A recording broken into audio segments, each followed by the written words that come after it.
Annalena mag seinen Hautzeider nimmer und ist ihm im letzten Moment davongelaufen.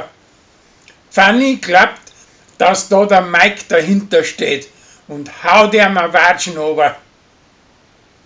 Der Flori macht mit dem Chris aus, dass sie im Eiswasser schwimmen. Aber für das haben sie alle zwei viel zu viel verweichlicht und markieren ein Grip, damit das nicht andrehen brauchen. Der Chris und der Felix wetteifern, wer das den schürfen Pfefferoni da packt. Aber einer möchte den anderen bratzeln und sucht sie einen extrem mulden aus. Und Sarah filmt das und kommt nicht dahinter.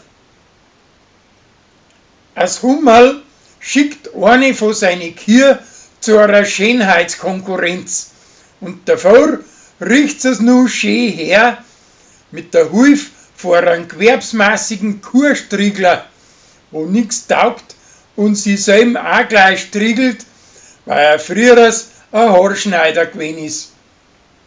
Die Kuh gewinnt aber gerade den 5. Platz. Danach streikt's in der Küche, weil es nicht alle gerade die anderen einer Polande sein möchte. Die kommen aber mit der Hauswirtschaft nicht zurecht und drum macht es wieder selber. Sarah braucht ein Geld, weil sie eine grosse, teure Reise machen möchte. Und für das tut's Fetzen tanteln, samt den, dass nur zu jung ist dafür. Uri möchte an Hubert rumkriegen, dass er wieder ein Bier liefert.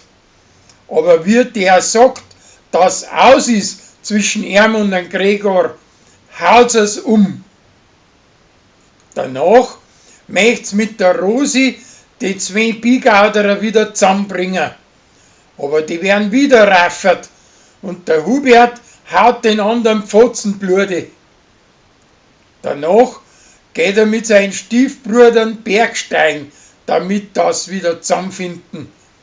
Aber da werden's auch wieder streitet und der Hubert fährt allein heim und lässt den anderen zurück auf den gleichen Berg, von wo der Uri sein Mo auch schon nimmer zurückgekommen ist.